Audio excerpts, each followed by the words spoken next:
Hello everyone, welcome to my class. आप सभी को मेरे क्लास में स्वागत करता हूं। आई होप आप सभी अच्छे होंगे, स्वस्थ होंगे और आपके जो प्रिपरेशन है वो भी अच्छे चल रहा होगा। तो आज सैटरडे है और हर सैटरडे को एक स्पेशल सेशंस होता है जो कि एमसीक्यू सीरीज के ऊपर, जो आप लोगों के एग्जाम्स के लिए मॉक टेस्ट का हेल्प करेगा। तो मैं अभी सोच रहा हूँ कि संडे को भी और एक सेशन लिया जाए, क्योंकि पूरे हफ्ते में जो भी कंप्लीट होता है वो एक सेशन में कवर नहीं हो पाता है। तो दो सेशन सही रहेगा, एक सेशन में जीके और एक सेशन में मैथ्स। ठीक है, चलिए आज का सेशन स्टार्ट करते हैं। अगर मेरे चैनल में कोई नए हैं, प्लीज चैनल को सब्सक्राइब कर देना और ज्यादा से ज्यादा शेयर कर देना अपने दोस्तों के साथ और भाई बहनों के साथ जो भी प्रिपरेशन कर रहे हैं। ठीक है, चलो स्टार्ट करते हैं आज का सेशन। तो आज के सेशन का फर्स्ट क्वेश्चन जो है वो क्या है? Chakrashila wild life sanctuary is located in. Chakrashila wild life sanctuary जो है वो कहाँ पे लोकेटेड है, बताइए, बताना आप। पहला ऑप्शन है Sonitpur, second Kokrajhar, third Morigaon and Sivasagar. तो करेक्ट आंसर इज कोकराझार। ठीक है, चक्रशिला वाइल्ड लाइफ सेंचुरी कहाँ पे है? कोकराझार में। तो कमेंट सेक्शन में यह बताना असम में कितना वाइल्ड लाइफ सेंचुरी है।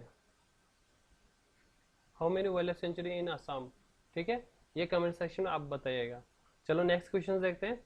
तो हर एक क्वेश्चन के साथ एक क्वेश्चन सॉल्व करेंगे और एक सेशन ट्राई करेंगे कि आप लोग खुद से सॉल्व करें। ठीक है, एक क्वेश्चन मैं दे दूंगा, वो आप लोग कमेंट सेक्शन में बताना। ठीक है, चलो next. How many oil refineries are there in Assam? तो असम में कितना ऑयल रिफाइनरीज है, बताना। 3, 4, 6, 7 कितना है? The correct answer is 4। ठीक है, तो फोर जो चार ऑयल रिफाइनरीज है असम में वो कौन सा है? एक तो है डिगबोई और एक बोंगाईगांव, नुनमाटी एंड नुमुलीगढ़। ठीक है, तो सबसे पुराना कौन सा है? Digboi oil refineries. कब स्टार्ट किया था इसमें? 1901 को स्टार्ट किया गया है। ठीक है, चलो नेक्स्ट क्वेश्चन देखते हैं। The first Anglo Burmese war was fought in the year. जो पहला एंग्लो बुर्मीज वॉर है वो कौन से साल में लड़ा गया था, बताइएगा। तो इस एंग्लो बुर्मीज वॉर के बाद ट्रीटी ऑफ यांडो हुआ था,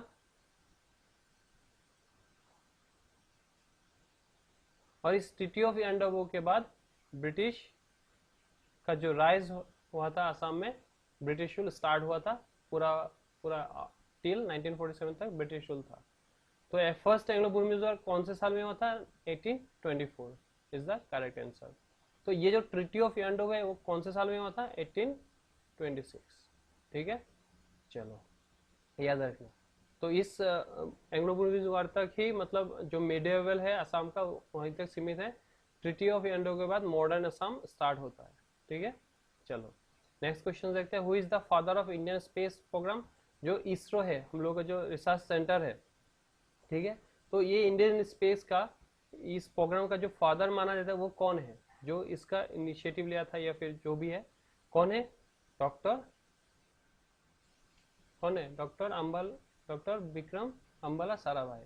ठीक है, जो भी अभी रिसेंटली जो भी करंट अफेयर्स में हम कवर करेंगे, जितने भी सैटेलाइट अभी जा चुका है या फिर जो भी आएगा, वो हम एग्जाम के पॉइंट ऑफ व्यू से इम्पोर्टेंट होगा। तो ये डॉक्टर विक्रम अम्बाला साराभाई, इन्होंने ही मतलब इसका इनिशिएटिव लिया था। ठीक है, तो ये जो सतीश धवन है ये क्या है? ये सेंटर है जहाँ से आपका जो रॉकेट वगैरह है वो लॉन्च किया जाता है, सतीश धवन। ठीक है, श्रीहरिकोटा में है। और जो डॉक्टर होमी जे भाभा ये कौन है? ये जो हम लोग का एटॉमिक रिसर्च है या फिर न्यूक्लियर का है, न्यूक्लियर का फादर माना जाता है। और इन्होंने क्या क्या, हाँ, इनके नाम पे जो एटॉमिक रिसर्च सेंटर है उनका नाम पे है, डॉक्टर होमी जे भाभा। ठीक है, चलो नेक्स्ट देखते हैं। The mean distance from sun to earth is known as. जो सन से अर्थ का जो डिस्टेंस है वो मीन डिस्टेंस को क्या क्या क्या बोला जाता है या फिर किस नाम से जाना जाता है? Light year, paralytic second, astronomical unit and Armstrong. कौन सा होगा? The correct answer is astronomical unit. देखना ए यूनिट दिया रहता है। ठीक है, तो अर्थ से सन तक जो रेज आता है वो कितने मिनट में आता है, बताना। कितना टाइम लगता है? 8 मिनट। 8 मिनट लगता है जो धूप से रोशनी पृथ्वी तक आने में। ठीक है, चलो नेक्स्ट क्वेश्चन देखते हैं। प्रोजेक्ट टाइगर क्यों स्टार्ट किया गया था? To save the tiger. Tiger को सेव करने के बाद प्रोजेक्ट टाइगर के बाद प्रोजेक्ट एलिफेंट, एलिफेंट के साथ बहुत सारे चीज़ें लाया गया था, तो वो हम बाद किसी दूसरे क्वेश्चन में देख लेंगे। लेकिन इस क्वेश्चन में आपको बताना है कि प्रोजेक्ट टाइगर जो है वो कब लॉन्च किया गया था। द करेक्ट आंसर इज 1973 को लॉन्च किया गया था। तो इस 1971 मतलब 19 के 70s के आसपास बहुत कुछ हुआ, जैसे 1969 को ग्रीन रेवोल्यूशन, ठीक है। फिर 1971 को शायद शिलोंग मेघालय का स्टेट फॉर्मेशन हुआ था। 1973 को हम लोगों का जो कैपिटल है वो वापस मिला था, असम का कैपिटल शिलोंग से दिसपुर आ गया। फिर ये हो गया। 1974 में क्या हुआ था, जो हम लोग का न्यूक्लियर है वो टेस्ट किया गया था, फर्स्ट न्यूक्लियर टेस्ट जो पोखरण में किया गया था। कहाँ पे? राजस्थान में। तो ये पोखरण का फर्स्ट न्यूक्लियर टेस्ट, और इसका जो कोड लैंग्वेज था वो क्या था? Code smiling Buddha. हर एक डिटेल्स आप लोगों को याद रखना पड़ेगा, ठीक है, ये सारी चीज़। चलो नेक्स्ट क्वेश्चन देखते हैं। नेक्स्ट क्वेश्चन क्या होगा? River Ganga after entering Bangladesh is known by which of the following names. जब गंगा इंडिया से बांग्लादेश में एंटर करते हैं तो किस नाम से जाना जाता है? गंगा का जो उत्पत्ति है वो कहाँ से, ये आप लोग कमेंट सेक्शन में बताना। कहाँ से गंगा शुरू होता है और कहाँ से स्टार्ट होता है, ठीक है। पहले तो जो जहाँ से स्टार्ट होता है वो तब तो गंगा नहीं बोलते थे, जब कहीं पे आके मिलता वही उसी से गंगा, मतलब आप लोगों को एक हिंट दे रहा हूँ, ठीक है। तो देख के बताना। चलो, तो क्या होगा? बांग्लादेश में गंगा को क्या नाम से जाना जाता है? पद्मा, ठीक है। और हम लोगों का जो असम के ब्रह्मपुत्र को गंगा बांग्लादेश में क्या किस नाम से जाना जाता है? कौन सा नाम? यमुना, ठीक है। चलो, पता है ना सबको? पता है तो बहुत अच्छा, नहीं पता तो अभी पता चल गया, ठीक है। चलो next. Which is the world's deepest lake. दुनिया का डीपेस्ट लेक कौन सा है? ये विक्टोरिया क्या है? वाटरफॉल है। द करेक्ट आंसर इज बेकल। ये डेड सी में क्या है, जो सैलिनिटी है, मतलब इतना वो है कि आप लोग अगर डेड सी में जाएंगे तो वो आप वहाँ पे तैरेंगे, आप कभी डूबेंगे नहीं इसमें, डेड सी में। ये लेक टिटिकाका का है। The correct answer is lake बेकल। और ये आप लोगों को कमेंट सेक्शन में बताना है कि इसका लोकेशन कहाँ पे है, लेक बेकल कहाँ पे है, ठीक है। हर क्वेश्चन के साथ ट्राई करेंगे एक दो क्वेश्चन आप लोगों को देने के लिए, जो आप लोग घर पे ट्राई करेंगे सॉल्व करने की, क्योंकि इसका लोकेशन भी पता होना जरूरी होता है, ठीक है। हम लोग को तो पता चलेगा कि वर्ल्ड डीपेस्ट लेक बेकल है, तो इसका लोकेशन कहाँ है तो आप लोग बताइएगा, ठीक है। चलो, State Bank of India was previously known as. हम लोगों का जो अभी स्टेट बैंक ऑफ इंडिया है वो पहले किस नाम से जाना जाता है? बताओ। Cooperative bank of India, syndicate bank, imperial bank of India, Canara bank. तो आप डायरेक्टली इस क्वेश्चन को इस तरीके से कर सकते हैं, सिंडिकेट बैंक और कनाडा बैंक को डायरेक्टली आप एलिमिनेट कर सकते थे, ठीक है, क्योंकि कनाडा बैंक का तो अभी नाम है ही, सिंडिकेट बैंक भी है, वो कनाडा बैंक के साथ मार्च है, ठीक है। क्योंकि 1970 के बाद बहुत सारे बैंक को नेशनलाइजेशन किया गया था, ठीक है। तो कोऑपरेटिव बैंक और इंपीरियल बैंक में आप सोचते हैं कि कोऑपरेटिव बैंक तो है, जो कोऑपरेटिव हर स्टेट के लिए होता है, असम के लिए अपेक्स बैंक है, तो the correct answer is imperial bank of India, ठीक है। और कमेंट सेक्शन में बताना, ये जो imperial bank of India state Bank of India नाम से तो पता है, लेकिन इसका फॉर्मेशन कब हुआ था, इसका जो फॉर्म है स्टैब्लिश कब हुआ था? 1947-48 के बाद ही जब इंडिपेंडेंस हुआ था तभी इसका नाम चेंज किया गया, स्टेट बैंक ऑफ इंडिया बोला गया, लेकिन इसका जब फॉर्मेशन वो कब किया गया था ये आप लोगों को बताना है, ठीक है। चलो नेक्स्ट क्वेश्चन देखते हैं। The distribution of legislative powers between the center and the states in the constitution is given in। जो legislative power है center और state का, वो distributions क्या गया है? Legislative power means what is legislative power? If you are not aware that, then listen.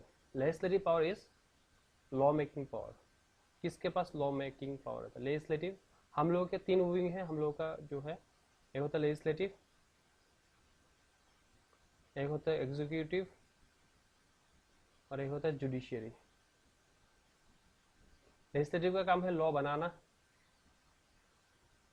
Making of law, इसका implement करना, ठीक है।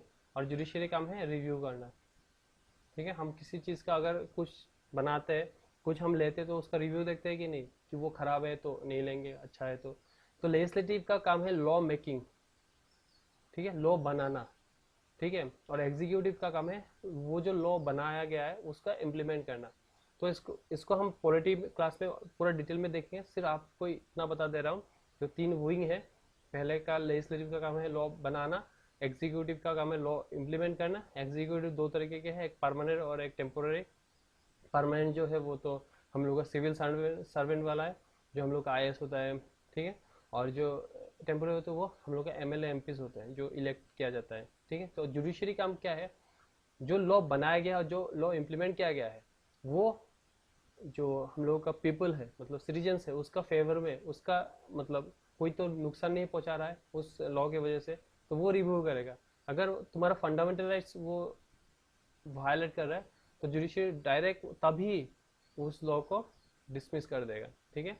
तो अभी बताना है जो हम लोग का लेजिस्लेटिव पावर, जो लॉ मेकिंग पावर डिस्ट्रीब्यूशन किया गया है सेंटर और स्टेट के बीच, तो वो कौन से शेड्यूल में आता है? तो वो आता है 7th शेड्यूल में। 3 लिस्ट है, सेंटर लिस्ट, स्टेट लिस्ट और कॉन्करेंट, ठीक है। सेंटर के पास जो भी लिस्ट दिया गया वो सेंट्रल लॉ बनेगा, स्टेट के पास स्टेट लॉ बनेगा, और कॉन्करेंट में बोथ सेंटर एंड स्टेट। और कॉन्करेंट लिस्ट में और एक चीज है कि अगर स्टेट और सेंटर दोनों लॉ बना रहे हैं, अगर कोई कंफ्लिक्ट होता है सेंटर और स्टेट के बीच में, centre law will be prevail, मतलब सेंटर जो बोलेगा वही होगा, ठीक है। और एक चीज है रेसिडियरी पावर, वो सेंटर के पास से होता है, जो स्पेशल चीजें होता है, जो आपका एटॉमिक हो गया, बहुत सारे जो स्पेशल जो सेंटर स्टेट रिलेशंस का हो गया, बहुत है, तो याद रखना। और 1 से लेकर 12 तक का जो जो भी शेड्यूल है, 12 शेड्यूल ही तो है, उसको अच्छे से रट्टा मार लेना, इसमें से एक क्वेश्चन फंसे गए। 6 शेड्यूल में हम लोग का असम का शेड्यूल एरिया आता है, असम, मिजोरम, मेघालय, नागालैंड का, ठीक है। 8 शेड्यूल में क्या है, 8 शेड्यूल में क्या है और 9 शेड्यूल में क्या है, आप देख लेना, ठीक है। चीज़ों को अच्छे से याद कर लेना। चलो next, which one of the following is not responsible for global warming? नीचे दिए जो 4 ऑप्शन है वो कौन से ऑप्शन है जो ग्लोबल वार्मिंग के लिए रेस्पॉन्सिबल नहीं है?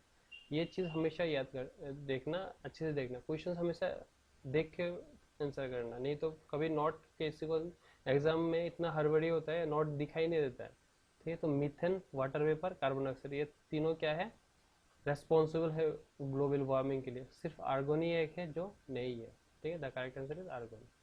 Okay, next question, Kushal Konwar was hanged in the charge of. तो कुशल कुंवर को क्यों हैंग किया गया था, क्यों फांसी दिया गया था, और उसका मतलब चार्ज किया था, मतलब क्यों फांसी दिया गया था? Non cooperation movement and satyagraha in Golaghat, quit India movement, conspiracy and train derailment near Sarupathar to Golaghat, and sepoy mutiny. Sepoy mutiny तो बहुत पहले हो गया 1857 को, ये तो नहीं हो सकता। क्विट इंडिया मूवमेंट 1942 को हुआ था। नॉन कोऑपरेशन मूवमेंट, ये सत्याग्रह जो स्टार्ट हुआ 1922, ठीक है। तो the correct answer is C, conspiracy और ट्रेन का जो डिरेलमेंट हुआ था नियर सरोपथा 1942-43 में, तब उनको फांसी दिया गया था, ठीक है। तो कुशल कौर के साथ भी जब 1940 क्विट इंडिया मूवमेंट में बहुत इंपॉर्टेंट लेडी थे, जो जिनका नाम थे कनकलता बरुआ, तो उनको भी दिया गया, उनको गोली मार दिया गया था गोहपुर पुलिस स्टेशन में, जब उन्होंने अपना जो झंडा फहराया था, ठीक है। उनका याद रखना कंट्रीब्यूशंस, ठीक है। कुशल को क्यों फांसी दिया गया था, वो कॉन्स्पिरेसी किया था और डिरेलमेंट किया था ट्रेन को, ठीक है, सरोपत्थर के सामने। चलो, who was the founder of Mayamara Satra? Mayamara सत्रा का फाउंडर कौन है? इसका फाउंडर जो है, correct answer is Aniruddha Dev, ठीक है। चलो, the biography of Padmanath Gohain Baruah. तो पद्मनाथ गोहाई बरुआ, ये जो राइटर्स होते हैं, बहुत सारे फेमस पर्सनालिटी होते हैं जिनके बारे में आपको पता होना चाहिए, उनमें से इनका बायोग्राफी हो या फिर कोई किताब हो उसमें से क्वेश्चंस आएगा ही, एक क्वेश्चंस पकड़ के रखना, उसमें से एक क्वेश्चंस रहेगा ही। आप लिख लो, फिर जब आएगा तब बताना कि हाँ आया था। तो पढ़ना तो बहुत कुछ है भाई, जीके ऐसे ही वास्ट है, तो आप लोगों को पढ़ना तो पड़ेगा ही। ठीक है, तो जितना अभी से जितना पढ़ते रहोगे ना, ऐसा नहीं कि रट्टा मारोगे, ऐसे ही पढ़ते रहो, ऐसे पढ़ते रहो, जैसे ऐसे ही याद हो जाए। क्योंकि देखो अभी आप लोगों के सामने क्वेश्चंस है, ऑप्शंस है, आंसर भी आपके सामने है, तो आपको दिखाई तो दे जाएगा ना कि कौन सा ऑप्शन करेक्ट है, कौन सा आपने एक बार भी पढ़ लिया हो। ठीक है, तो करेक्ट आंसर इज मोर स्वरणी। ठीक है, ये इसका इनका बायोग्राफी है। ठीक है, चलो next question and last question हम देखते हैं। श्री सूर्य पहाड़ एंड श्री तुर्केश्वर पहाड़ is situated in which district of Assam. कौन से डिस्ट्रिक्ट में है ये सूर्य पहाड़ और तुर्केश्वर पहाड़, कौन से डिस्ट्रिक्ट पे है, बताओ फटाफट। Last option, the correct answer is Goalpara. ठीक है, बी। तो ये सारे आप याद रखिएगा। ठीक है, तो चलिए फिर आज का सेशन यही रखते हैं, मिलते हैं कल के सेशंस में। आज हम लोगों ने जीके कर लिया, कल हम मैथ्स करेंगे। तो thank you so much everyone for joining the sessions and watching my videos. Please यहाँ तक अगर वीडियो देख लिया तो प्लीज़ सब्सक्राइब नहीं किया तो प्लीज़ सब्सक्राइब कर लीजिएगा, और ज़्यादा से ज़्यादा शेयर कर देना। आपके शेयर से ही मुझे सपोर्ट मिलेगा और आपका प्यार भी। ठीक है, चलो फिर यहीं रखते हैं, तो मिलते हैं कल के सेशन में। Thank you so much everyone, have a